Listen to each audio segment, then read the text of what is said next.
தமிழ் மொழியால் இணைந்த அனைவருக்கும் வணக்கம். இன்றைக்கி ஒரு சூப்பரான கேக் ரெசிபி தான் பார்க்க போகிறோம்.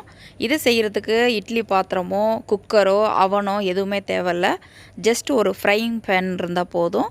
ரொம்ப சூப்பராக 10 நிமிஷத்தில் நல்லா ஒரு சாக்லேட் கேக்கு ரொம்ப பிரமாதமாக செஞ்சிடலாம். இதை எப்படி செஞ்சுருக்குறோன்னு பார்க்குறதுக்கு முன்னாடி நீங்கள் இன்னும் நம்ம சேனலில் சப்ஸ்கிரைப் பண்ணலைன்னா சப்ஸ்கிரைப் பண்ணிடுங்க. கூடவே வர பெல் ஐக்கானை தொட்டு விட்டுருங்க. இதுக்கு ஒரு ஃப்ரையிங் பேன் எடுத்துக்கலாம். இதை அப்படியே நம்ம டைரெக்டாக அடுப்பில் வைக்க போகிறோம். அதில் 1/4 கப் அளவுக்கு ரூம் டெம்பரேச்சரில் இருக்கிற பட்டர் சேர்த்துக்கோங்க. அதே அளவு பவுடர் சுகர்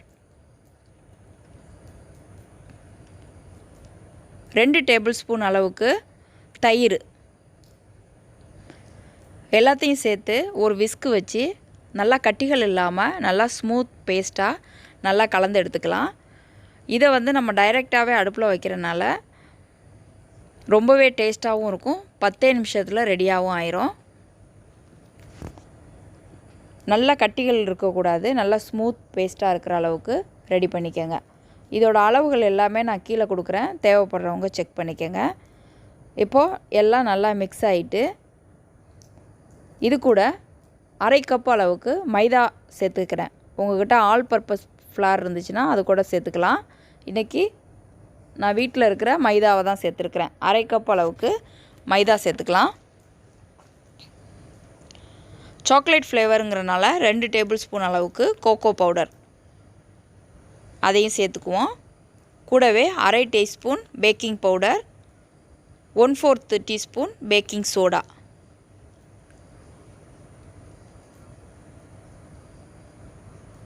பேக்கிங் சோடாவும் சேர்த்துட்டு நல்லா மிக்ஸ் பண்ணி விடுங்க. நல்லா மிக்ஸ் ஆகும். மிக்ஸ் ஆனதுக்கப்புறம் ஒரு 1/2 கப் பால் எடுத்துக்கலாம். இந்த பால் காய்ச்சி ஆற வச்ச பால் தான் எடுத்திருக்கேன். பாலையை கொஞ்சம் கொஞ்சமாக சேர்த்து நல்லா கேக் பட்டர் அளவுக்கு நல்லா மிக்ஸ் பண்ணி எடுத்துக்கலாம். பாலை மொத்தமாக ஒரே டைமாக சேர்க்கக்கூடாது, கொஞ்சம் கொஞ்சமாக தான் சேர்க்கணும். 1/2 கப் பாலில் கொஞ்சம் கொஞ்சமாக சேர்த்து கரெக்டான கேக் பதம் வர அளவுக்கு ரெடி பண்ணிக்கலாம்.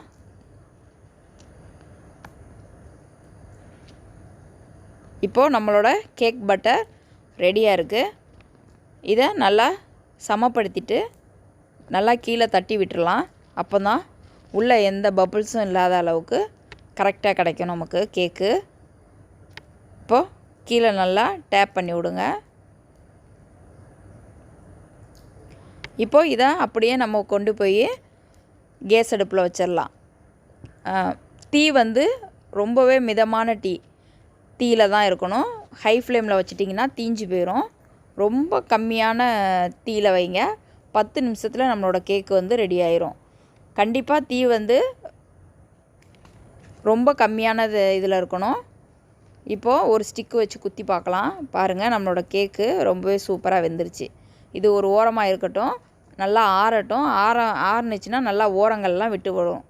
இப்போ ஒரு பவுலில் ஒரு 1/2 கப் அளவுக்கு வீப்பிங் க்ரீம் எடுத்துருக்கிறேன் மேலே டெக்கரேஷனுக்காக.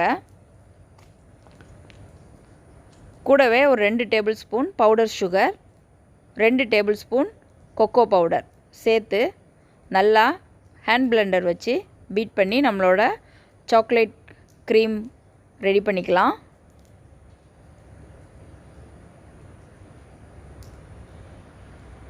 மேலே டெக்கரேஷன் உங்களோட விருப்பத்துக்கு தகுந்த மாதிரி, உங்களோட டேஸ்ட்டுக்கு தகுந்த மாதிரி நீங்கள் சாக்லேட் ஃப்ளேவரோ இல்லை வெண்ணிலா ஃப்ளேவரோ ஆட் பண்ணிக்கலாம். அது உங்களோட விருப்பம். இப்போது நம்மளோட க்ரீம் நல்லா ரெடி ஆகிட்டு இப்போது நம்ம கேக் எடுத்து பார்க்கலாம்.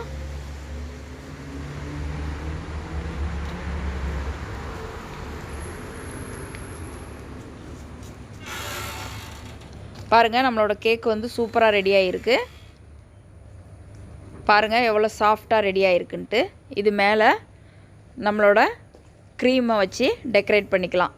அது மேலே நான் இன்றைக்கி சாக்லேட் சிரப்பு மேலே டெக்கரேஷனுக்காக ஊற்றிருக்கிறேன். உங்களுக்கு வேறு எதுவும் க்ரீமு இருந்துச்சுன்னா நீங்கள் அதை கூட டெக்கரேஷனுக்கு யூஸ் பண்ணிக்கலாம். அதுக்கு முன்னாடி கேக்குக்கு மேலே கொஞ்சமாக பாலை ஸ்ப்ரெட் பண்ணி விடுங்க. அப்போ தான் நம்மளோட க்ரீம் அதில் ஒட்டி வரும். இப்போ பாலை நல்லா ஸ்ப்ரெட் பண்ணி விட்டுறலாம். அதுக்கு மேலே நம்மளோட க்ரீமை வச்சு டெக்கரேட் பண்ணிடலாம். பால் இல்லைனாலும் சுகர் சிரப்பு இருந்துச்சுன்னா அதை கூட நீங்கள் லைட்டாக ஸ்ப்ரெட் பண்ணி விடலாம்.